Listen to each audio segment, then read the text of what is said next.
Bueno, vamos con la tercera parte de la clase, lo voy a tratar de hacer más breve, discúlpenme que por ahí uno hablando se entusiasma, que es sobre el texto de Julio Besú.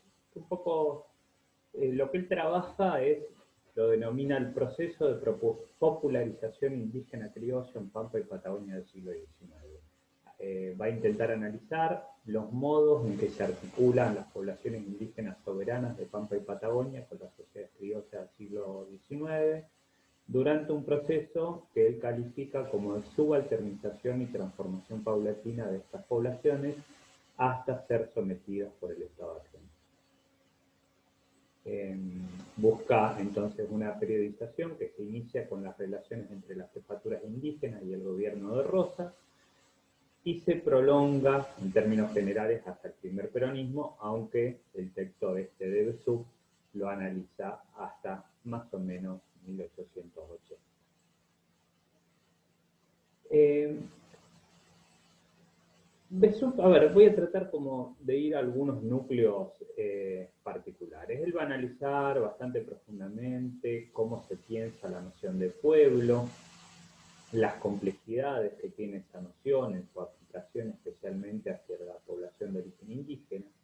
Pero a mí me interesa especialmente una idea fuerte que él plantea, que es cómo la noción de indígena, ya para esta época, para mediados del siglo XIX, no tiene una connotación étnica, sino una connotación política.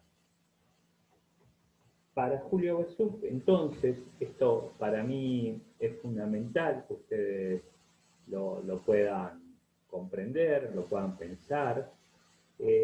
Para Julio Besú, entonces, digo, el concepto de indígena va a estar referido a una noción política y no étnica. Indígena para esta etapa de la historia argentina va a ser aquel que no está todavía totalmente sometido al Estado, sobre el cual el Estado no tiene un control absoluto. ¿Sí? Fíjense qué noción interesante, qué noción justamente que modifica quizás la perspectiva que nosotros podíamos tener clásicamente sobre un concepto como el de indígena.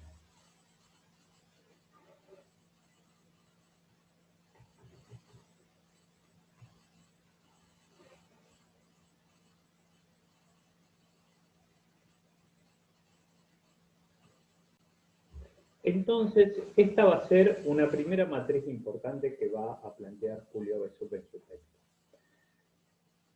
La, la segunda cuestión que a mí me parece fundamental que él muestra es el peso de estas dirigencias políticas de los pueblos indígenas.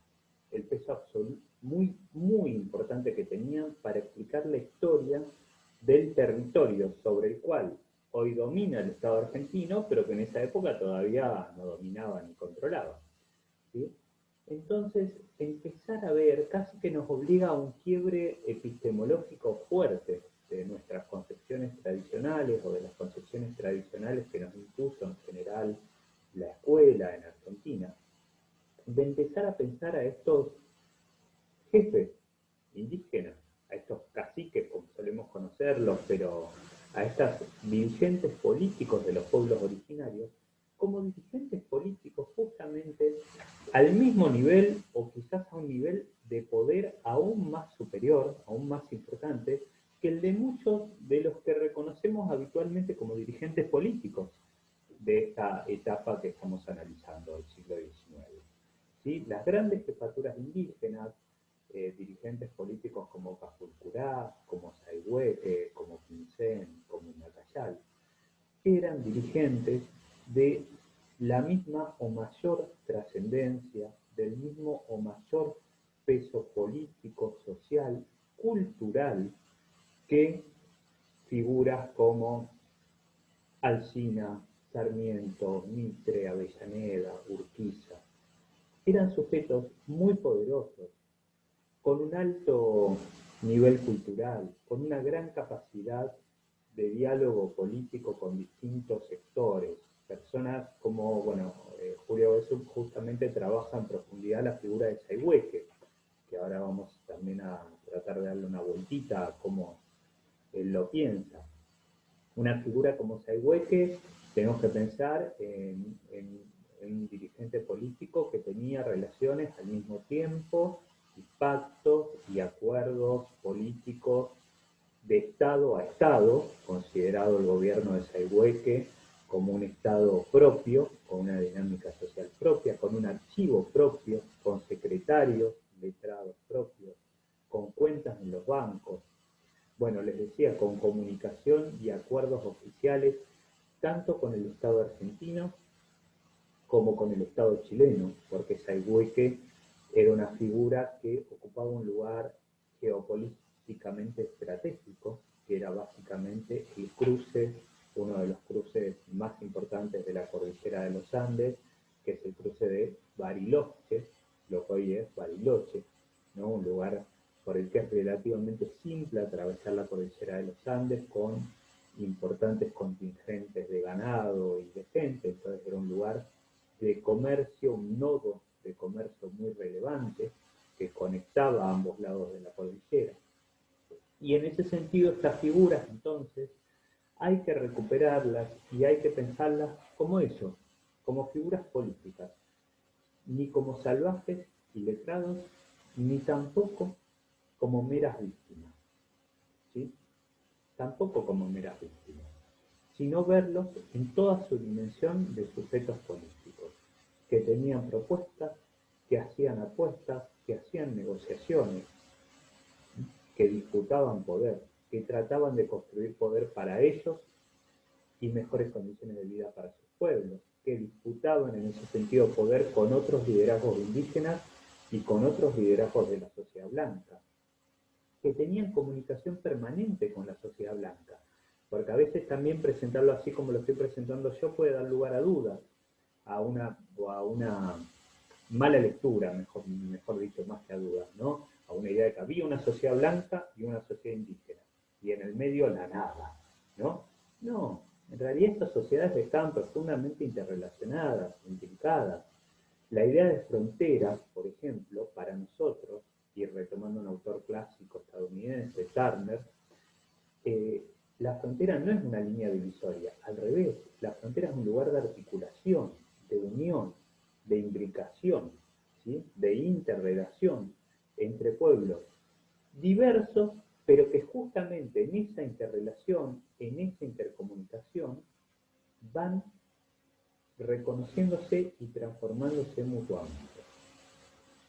De hecho, parte de lo que muestra Julio Besuc en este texto es cómo hay un proceso de subalternización política de los pueblos indígenas que va atravesando distintas etapas y que se inicia para él con este negocio pacífico de indios que pone en marcha Juan Manuel de Rosas. En un proceso muy complejo, muy interesante, porque para las jefaturas indígenas, Julio Besuc habla de que muchas de esas jefaturas indígenas, especialmente entre los mapuches, tenían un carácter nobiliario muy fuerte, ¿no? Había un carácter nobiliario de que los líderes mapuches tenían una entidad política diferencial con respecto al resto del grupo y donde además la noción de prestigio era muy relevante. Entonces Besuc muestra ahí cómo ese negocio pacífico de indios, que básicamente era dar pagarles a los indígenas en dinero o en determinados bienes para que esos indígenas no realizasen malones y permitiesen que los blancos, entre comillas, utilizasen determinadas tierras que los indígenas reivindicaban como propias, ¿sí? por historia, por control permanente y demás. Es básicamente, ¿se acuerdan en los mapas que veíamos? Ese avance de la primera campaña del desierto que hizo Juan Manuel de Rosas, que en parte fue un avance militar, pero sobre todo fue un avance diplomático, una negociación con esos caciques indígenas, con esas jefaturas políticas indígenas, a cambio de determinados bienes, de determinados recursos económicos y a veces también políticos y sociales, reconocimientos y demás. ¿Qué muestra Besuc?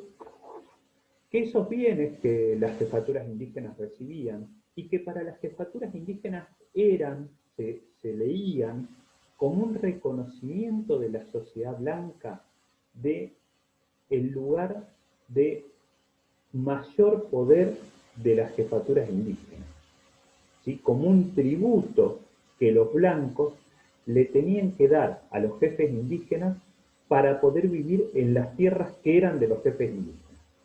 Que eran no en términos de propiedad privada, porque ellos no tenían el concepto de propiedad privada, sino de ejercicio concreto de la soberanía, ¿sí?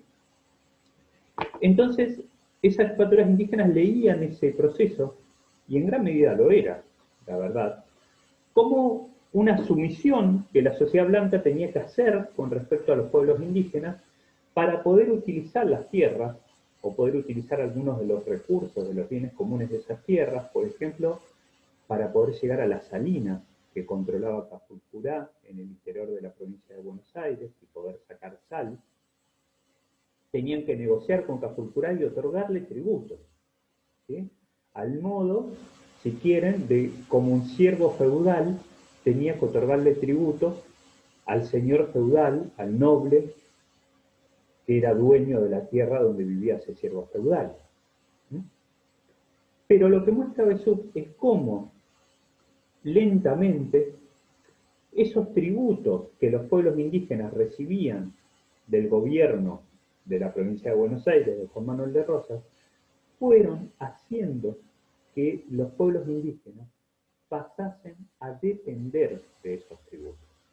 Entonces, lo que en primer término era una relación de demostración de la superioridad, del mayor poder de los pueblos indígenas por sobre la sociedad blanca, empezó a transmutarse en una situación donde el pueblo indígena empezó a depender estructuralmente de ese aporte que hacía la sociedad blanca. ¿Por qué? Porque empezaron a cambiar las pautas de consumo del pueblo indígena, porque empezaron a necesitar acostumbrarse a consumir determinados productos que ellos no producían y que sí producía la sociedad blanca. Empezaron a acostumbrarse a un cambio de vestimenta, a un cambio en las pautas de los productos que comían o que bebían. Por ejemplo, el tema del alcohol fue un gran problema para estas sociedades indígenas.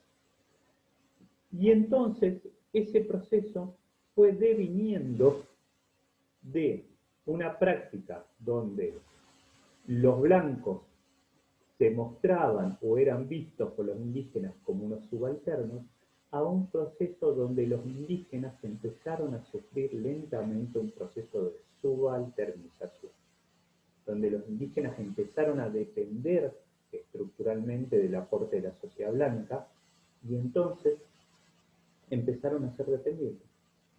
¿Sí? Y esa dependencia se fue agravando con el tiempo hasta que en un momento, cuando la sociedad blanca, a partir de una serie de avances científico-tecnológicos que ya analizamos en la primera parte de esta clase, tuvo las condiciones para imponerse militarmente sobre esos pueblos indígenas, cuando se dio esa situación, esos pueblos indígenas ya dependían económicamente en gran medida de la sociedad blanca, y entonces su posibilidad de generar o de sostener una lucha militar de largo aliento era muy escasa, casi inexistente. Bueno, ese proceso se ha analizado de una forma muy fina y muy interesante por Julio Besuk. Julio Besuk, digo, creo que ya lo debo haber dicho, pero por si acaso lo comento, es un docente de nuestra casa, o sea, es docente de la carrera de Historia en Historia Argentina 2 y en el seminario de tesis, y es investigador de CONICET en Puerto Madryn, en el CENPAS, y él muestra muy claramente esto. Y por último, analiza varias cosas más en el texto, pero vamos a concentrarnos en estos elementos como datos centrales. Por último, analiza una cuestión que a mí me parece interesantísima por todo lo que dispara en términos históricos y especialmente politológicos, sobre cómo se conformó el Estado argentino. Algunas cosas ya también las charlamos, ¿no? En la cátedra, en partes anteriores, creo que de la clase anterior y la primera parte de esta clase. Es cómo Sayhueque, como líder indígena de una fracción del pueblo indígenas, plantea una propuesta política concreta cuando analiza, observa que ya se está profundizando ese proceso de imposición del Estado-Nación argentino sobre los pueblos indígenas. Él ve en un momento que ese proceso se va a dar tarde o temprano y entonces empieza a articular una propuesta que plantea incorporarse a ese Estado-Nación argentino en una posición de subalternidad, que era porque está en un punto reconociendo una derrota, pero en una posición de subalternidad que le asegurase, que le resguardase elementos fuertes de autonomía política y de especificidad étnica y organizativa. Él va a plantear entonces una propuesta que es la de la gobernación indígena del país de las manzanas. Se va a autotitular como gobernador indígena del país de las manzanas y va a plantear la propuesta de negociar con el Estado argentino, de no enfrentarse al avance de las tropas de Julio Argentino Roca. Por eso es visto por algunos de los indígenas como casi como un traidor, con las complejidades que siempre tienen estos procesos de derrota militar de los pueblos que sufren estas dinámicas.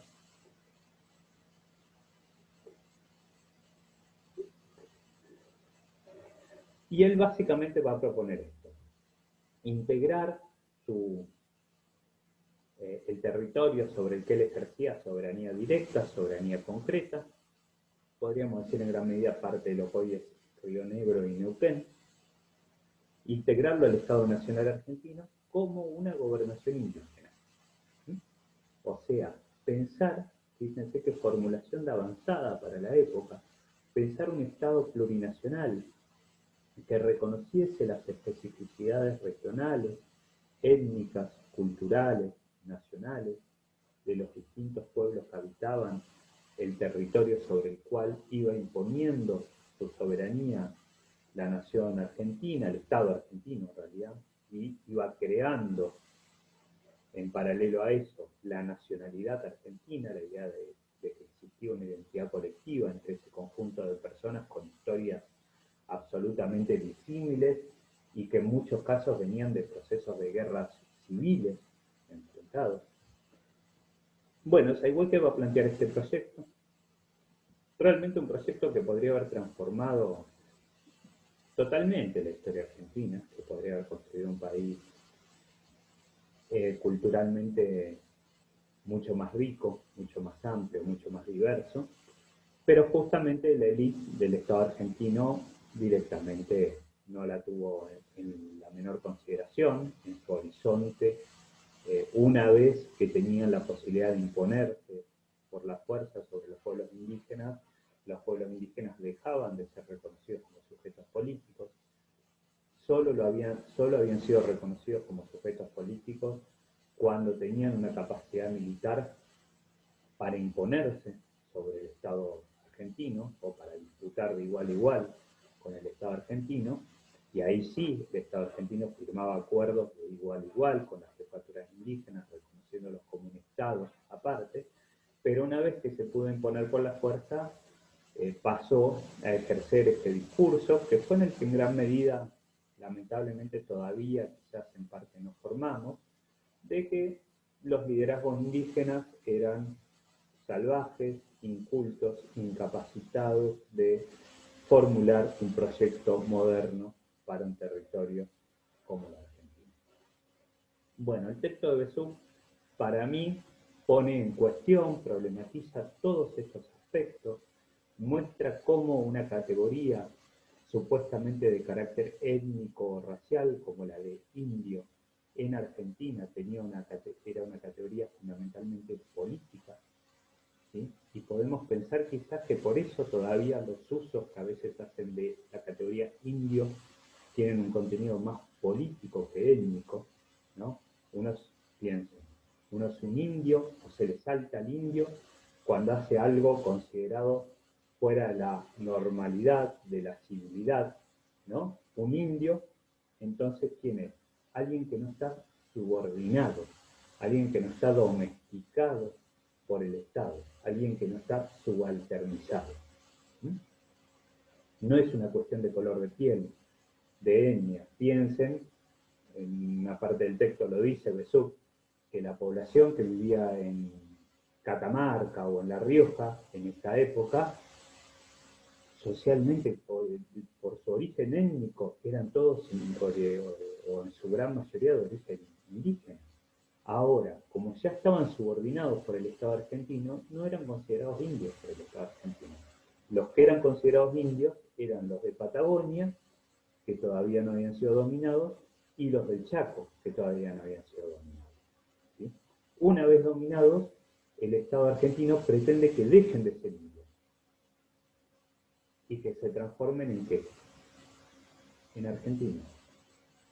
Había que borrar la referencia a otros orígenes nacionales. Bueno, esos elementos son los que a mí me interesa mucho que puedan ver, que puedan pensar, que puedan problematizar, y bueno, nos seguimos.